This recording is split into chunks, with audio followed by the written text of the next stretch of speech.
नमस्ते। आज के इस विश्लेषण में आपका बहुत बहुत स्वागत है। आज हम एक बेहद दिलचस्प विषय में गोता लगाने वाले हैं। हम देखेंगे कि कैसे ग्रिम ब्रदर्स की एक बहुत ही पुरानी और क्लासिक कहानी, हाँ, वही मोची और बोनो वाली कहानी को लेकर उसे एक बेहद शांत और गहरी नींद लाने वाले अनुभव में बदल दिया गया है। हम सिर्फ इस लोक कथा की कहानी नहीं सुनेंगे, बल्कि ये डिकोड करेंगे कि कैसे शब्दों की बाजीगरी और कहानी के ढांचे का इस्तेमाल करके हमारे दिमाग की सारी थकान मिटाई जाती है और तनाव को दूर किया जाता है। तो चलिए शुरू करते हैं। कहानी असल में शुरू होने से पहले ही स्रोत सामग्री हमें जिस तरह से तैयार करती है वो कमाल का है। उद्घोषक बहुत ही कोमल और ठहराव भरी आवाज में कहता है, अपने दिमाग में चल रहे सभी विचारों को छोड़ दें, एक गहरी शांति महसूस करें जो आपके अंदर प्रवेश कर रही है। देखिए, ये कोई आम शुरुआत नहीं है, ये एक बहुत ही सचेत प्रयास है ताकि दिन भर की सारी भागदौड़ और चिंताओं को पीछे छोड़ा जा सके और कहानी की दुनिया में पूरी तरह से डूबा जा सके। भाग 1, गाइडेड रिलैक्सेशन तकनीकें। इस विश्राम प्रक्रिया के लिए कुछ बहुत ही साफ और सीधे निर्देश दिए गए हैं, जैसे आसपास की सारी लाइट्स बंद कर दें, हाथों को शरीर से थोड़ा दूर रखें और हथेलियों का रुख आसमान की ओर हो। इसके बाद सारा ध्यान गहरी सांसों पर केंद्रित किया जाता है, कैसे हवा धीरे धीरे नाक और गले से होते हुए फेफड़ों में भरती है और फिर आराम से बाहर निकलती है। असल में ये जो धीमी और लयबद्ध सांस लेने की प्रक्रिया है ना, यही शरीर के सारे तनाव को सोख लेती है और एक बहुत ही मजबूत एंकर का काम करती है। भाग 2, मोची की निराशा। अब कहानी के मुख्य किरदार यानी मोची की आर्थिक स्थिति पर एक नज़र डालते हैं। हालात सच में बहुत खराब हैं।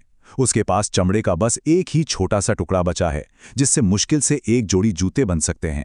ग्राहक बिल्कुल नहीं है। जीवन भर की जो भी जमा पूंजी थी वो पूरी तरह से खत्म हो चुकी है। लेकिन इन सब के बीच एक चीज है जो सबसे अलग है, वो है उसकी अटूट आस्था। इतने गहरे अंधकार और मुश्किलों के बाद भी मोची और उसकी पत्नी का ये विश्वास बिल्कुल नहीं डगमगाता कि एक ना एक दिन सब ठीक हो जाएगा। और ठीक यहीं पर हमें मोची के चरित्र की असली गहराई का पता चलता है। बाजार में जब वो अपने आखिरी बचे जूते बेचकर थोड़ा सा सामान लेकर घर लौट रहा होता है, तो रास्ते में उसे एक बीमार और भूखी बूढ़ी औरत दिखाई देती है। जरा सोचिए, वो इंसान जो खुद भयंकर गरीबी से जूझ रहा है, अपनी उस आखिरी कमाई में से भी कुछ पैसे उस औरत को दे देता है। ये करुणा, ये निस्वार्थ भाव ठीक उस रात आता है जब वो अपने आखिरी चमड़े का टुकड़ा काटने जा रहा होता है। ये इस पूरी कहानी का एक बहुत ही अहम मोड़ है।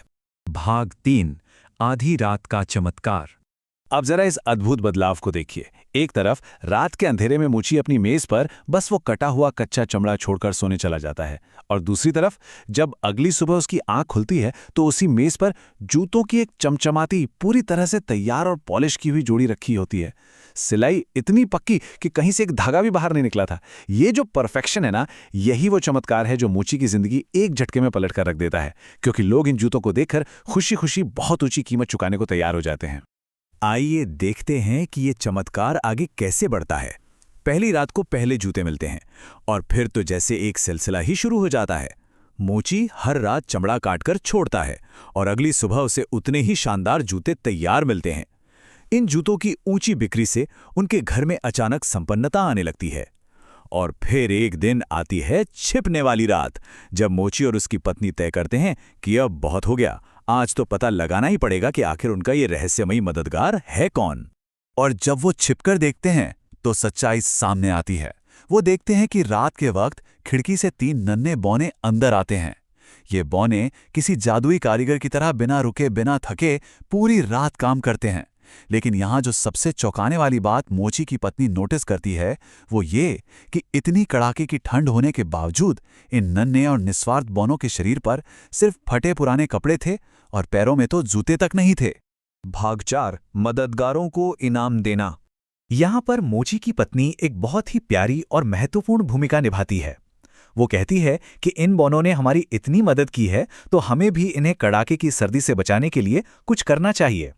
वो उनके नाप के छोटे छोटे सुंदर कोट, जुराबें और गर्म कपड़े सिलने का फैसला करती है, और मोची वो उन तीनों के लिए बिल्कुल उनके नाप के नन्हे नन्हे जूते बनाता है।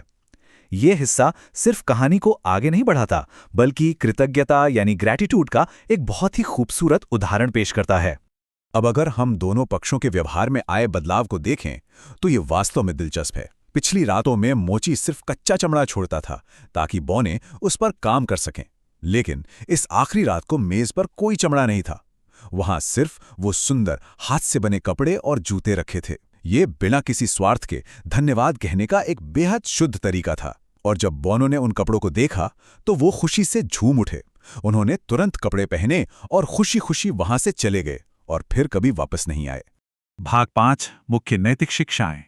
इस विश्लेषण में आगे बढ़ते हुए देखते हैं कि स्रोत सामग्री हमें कौन से स्पष्ट सबक बताती है। पहला, जब भी कोई मदद मिले तो उसे हमेशा स्वीकार करें और आभारी रहें। दूसरा, दूसरों पर स्थायी रूप से निर्भर होने से बचें। तीसरा, जो मदद मिली है उसका इस्तेमाल अपने खोए हुए साहस और आत्मविश्वास को वापस पाने में करें। और अंत में ये विश्वास रखें कि आपकी सच्ची और कड़ी मेहनत का फल आपको जरूर मिलेगा। ये वो सबक हैं जो मन को एक गहरी सुरक्षा और सकारात्मकता का एहसास कराते हैं, जो कि एक अच्छी और सुकून भरी नींद के लिए एकदम परफेक्ट हैं। तो अगर गहराई से देखें तो कहानी का असली हैप्पी एंडिंग बोनो का वो जादू नहीं था। असली खुशी तब आती है जब बोनो का आना बंद हो जाता है और मोची बिल्कुल नहीं घबराता। बोनो की उस शुरुआती मदद से उसे अपना खोया हुआ उत्साह और आत्मविश्वास वापस मिल गया था। इतने दिनों में वो ये भी समझ चुका था कि ग्राहकों को असल में चाहिए क्या। उसने अपनी कला का इस्तेमाल किया और खुद ही वैसे शानदार जूते बनाने लगा।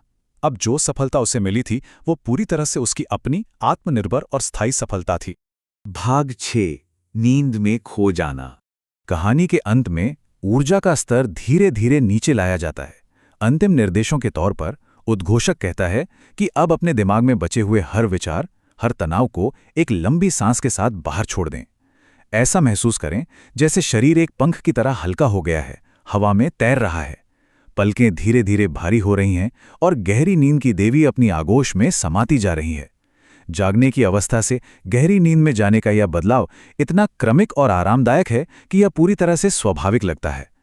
जैसे ही हम आज के इस विश्लेषण के बिल्कुल अंत में आते हैं, एक बहुत ही गहरे विचार पर गौर करते हैं। जब बाहरी जादू और किसी की मदद मिलना खत्म हो जाती है, क्या ठीक वही वो पल होता है जब हमारी सच्ची आत्मनिर्भरता वास्तव में शुरू होती है? मोची और बोनो की ये कहानी सिर्फ जल्दी सोने का एक बहाना नहीं है। ये एक बहुत ही सुंदर याद दिलाती है कि थोड़ी सी मदद कैसे हमारे अंदर के आत्मविश्वास को फिर से जगा सकती है और हमें पूरी तरह से आत्मनिर्भर बना सकती है। इस विचार को अपने साथ रखें। आज के इस विश्लेषण में हमारे साथ जुड़ने के लिए बहुत बहुत धन्यवाद।